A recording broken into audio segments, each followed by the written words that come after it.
All right, good morning, ladies and gentlemen. It's Josue. Today, I want to talk a little bit more about my Legion Go. For example, is the one I have over here. Let me switch the camera here for a second. Let's go to the. Okay, so this is my Legion Go. This is my actually 6 month or 12-month review a year early. Definitely, I did the eGPU setup. That's one of my videos in my, I think, in my YouTube channel. You guys can find it there. But I kind of talk about it how like you can um, mod this and just put like an external GPU so that you can play better better graphic games and stuff like that.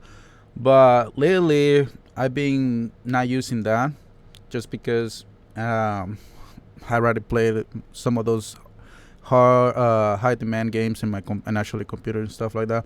But what I want to show you guys is the things that this OG or the Z1 stream, the very first one that came out. Usually I have like an SSD 2 card over here. I think it's like 1 terabyte, not that bad, but I have it like that kind of glue in the back of my Lenovo, and I already have like 4 terabytes in it too and stuff like that. So with that, guys, I want to show you like what the steamOS has brought to me. There's a lot of speculation out there that sometimes like some people don't like it, some other people don't like it. To be honest, for me, I like playing Call of Duty. I like playing some other high demand games like that. But with the anti cheat that those games have, you can technically play them on the Steam OS on basically on the software and stuff like that. So uh, I do have a Rogue Ally. I don't have it here. I have it in my other room. But in that Rogue Ally, definitely, if I want to play some Call of Duty, like somewhere, like even if I go out, I'll take that one with me. Because I got Windows in that one. But if I just want to play like just regular games that I know that I can just play like nice and easy on the Steam OS, I'll just take this with me. So I do have like I think I still have like 4 more years of warranty on it, and I haven't done anything to avoid it except for like like install a steamOS. But I do have like when you buy the things, it comes with a key, and it comes actually tells you how to do it, like just to put it back to factory and stuff like that. Which I ain't gonna do it for a while, honestly. But I'm gonna show you the steamOS, the startup, and all that.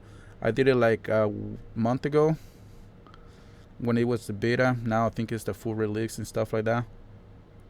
So it gives you the like the the original Legion Go screen for a little bit, and then depending if you're a Steam guy, so a lot of you guys have um like a video that plays in the right before like a wake up screen, stuff like that. So definitely that's it. Let me put my code here. But then you get to your screen over here and stuff like that, which I really like it, to be honest. Let me adjust this. So the games that I have that I played the most, I don't think you can see them through there. I'm gonna have to like uh, figure another way to like show you guys. But I got Diablo, I got Dragon Ball Z, Sparking Zero, Helldivers too. Helldivers, it does play fine, but with the Steam OS, sometimes you get like a some kind of issues with um, the controllers and the keyboard. I guess it's not very that much optimized. Resident Evil plays pretty good. Path of Exile and Dragon Ball Z, Kakarot, Hades. Um, I also have Storm, Naruto. Uh, I have Call of Duty there, but I don't have it loaded on that. Red Redemption 2 does play pretty good. Robocop Rock City plays good. Need for Speed doesn't play on there because it shows you there that it's not compatible, stuff like that. But it does give you the like basically if you want to install it, uh, you can play this game remotely. Sometimes that's what I do. I turn my main computer on, and now you can play remotely with it. But I just want to show you what actually is Sparking Zero. That's one of the things that when I was playing this game and stuff like that on just regular Windows loaded on my Legion Go, I have some hard time playing it. Even like I kind of like downside my resolution. Fuck, I did so many different things. I used to have a notepad just to keep track of the settings and stuff like that. Cause like sometimes when you play like in your computer, on your main computer, and then you play on the handheld, and then if you have another like me, I have like fuck like I had like four different computers, and my Legion goes, and so I sometimes I feel like the settings they don't get transferred or they get transferred, so then I have to go back to my notes and just have to like, okay, this is what I have on this, and this, just to make it run. But a lot of the times, it's kind of stupid because they make so many changes on the games and the updates and stuff like that, and then eventually they make it worse. But one of the games that I had a lot of hard time playing it, and this console, it was the Dragon Ball Sparking Zero. So let me fire it up and all that. It gives you the new Legion Go screen right there, which I'm sure eventually when they release the actually Z1 version, I guess. But like this one, it works great. Like it only took me about what, like probably like an hour and a half just to get it done. Wasn't that bad, to be honest. And if you're like kind of very good like ink self inkling and on like like using computers and stuff like that, it shouldn't take you that long. I'm not definitely gonna make a video on how to install it, just because I already have it and I don't really want to go through the whole entire process. But there's a lot of videos in YouTube that show how to do it, and I can link one that it kind of like help a lot. But I don't know with the volume. So here I'm gonna start over here. I'm sure you guys can hear it probably and all that. But see, like, it's moving. Like, I have like 60 FPS right now, and I'm using about 69% of my GPU right now. Barrett is like 95%, and I just started and stuff like that. I know once I start playing, it goes down. Tells you I only have like an hour and 25 minutes and stuff like that. But games played very crispy. I mean, like there's some downsides, like, but let me do a battle training practice. Offline, CPU versus CPU. Okay, but yeah, like this is like my review. Like I've been playing a lot on this one instead of my Rogue Ally. My Rogue Ally, I love my Rogue Ally because it's smaller than this, and I can easily take it to work or other places and stuff like that. With this thing, it's kind of hard. Like it's a pocket looks like almost like a Switch to a lot of people that don't really know what it actually is. And with the other Rogue Ally, it kind of looks really nice. Looks really small, and um, I don't get that many people asking me like, "What are you doing with that?" But with this one, a lot of people gets their attention is because it's massive. It's fucking big. But see, I'm gonna have to put the screen like that so you guys can see it. Because if I leave it like that, then you guys won't be able to see it with the graph. But it moves really nice. Like it plays.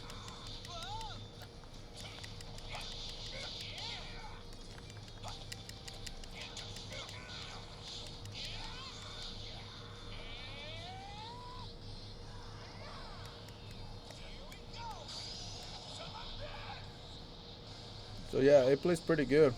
Like and those are the only games that I have loaded on this is just the ones that I can play, um, and they're compatible, I guess. Cause that's one of the things that a lot of people don't like it, just because They cannot play their games like how they used to. Like for example, when you had the Windows version installed on this, you were able to play like Call of Duty. You were able to play Fortnite. I'm sure I can play Fortnite in this, but I had to go through a lot of hoops just to make myself around to that. But definitely not gonna do it on this, especially because I got my rogue ally. Like I said, that's usually what I use if I want to play Fortnite or want to play Call of Duty somewhere else. But it's still there. It's still you don't get like a really good experience. That's what I think it is. Um, on this one, you actually get the experience of playing the games that like you want. And for example, even Diablo 4, it plays flawless in it. Like I don't have no issue whatsoever. It also, since I installed the steamOS, it has like a switching desktop mode, which that's exactly what I kind of did. It kind of looks like I think it's Linux base and things like that, but it gives you like like the ability to do a little things like from a desktop and stuff like that. A lot of the time, this is where you're gonna install non-Steam apps and stuff like that, and then non-Steam games, and kind of load them to the actual Steam app or the Steam launcher. But so far so good. I mean, I really highly recommend it. And I'm sorry, guys, I haven't posted more videos about my Legion Go and stuff like that. But I've just been busy with work and busy playing other games, and I just haven't had the time to enjoy the. I think I can remember my old video was about the eGPU, which it actually I used it for a long time until I started having issues with the compatibility, because Windows will come up with an update, and a lot of people don't like doing updates and stuff like that. But a lot of the cases, a lot of the problems that people have, that sometimes the games don't start, it's because of the updates. You guys don't do those updates, and take that as whatever you want to take it. If you're one of those persons that don't want to update their computers and stuff like that, you will have issues. Yeah. And so, and a lot of my issues that I had by updating it is because it wouldn't work with my old graphic card, with my Nvidia card. I will have like so many issues with it. So I got to one point and I was like, fuck it, I didn't do it. And I stopped using this, I was I was using my Roga like all the time. But then after I was for a while after the steamOS came out, and I was like, you know what? Let's try it. Let's give my Legion Go, since I haven't used it, a try with the steamOS and see what's all about. But I definitely fucking love it. I love it. And this is one of the handhelds that I use it the most. I don't know, it's because of the massive screen. Don't want to do it on my Rogue Ally because I don't need to, and because I like to use it for playing all the games that I can't play on this. But with that, guys, I hope you guys enjoyed the small little video. um, Please like and subscribe, write the comments below. Let me know what questions you got, and I might be able to answer them. But like I said, I won't be making a video how to install the steamOS, just because it's so easy. And even if you go to steamOS, and even the website gives you like how to do it, the requirements you have to do, the things that you have to do before you actually download it and before you actually do it. It gives you a whole setup of the things that you have to do. So it's kind of easy. It's not like one of the things that you're trying to jailbreak a device just to make it work now. It's the easiest thing I ever fucking see from SteamOS, and I think I guarantee that Steam is gonna make up a lot of money out of it, because now you have SteamOS. Where are you gonna buy the games from? Steam. So I'm glad that it's a free software. Might not be in the future. Who knows? But let me know in the comments, guys. Make sure you write, subscribe, and stay put on my other videos. You never know if I'm gonna pop up again in the camera and just talk about a handheld device or other things, or you might watch me play some games. All right, guys. I hope you guys enjoyed the video and the little chat we had. We'll see you in the next one.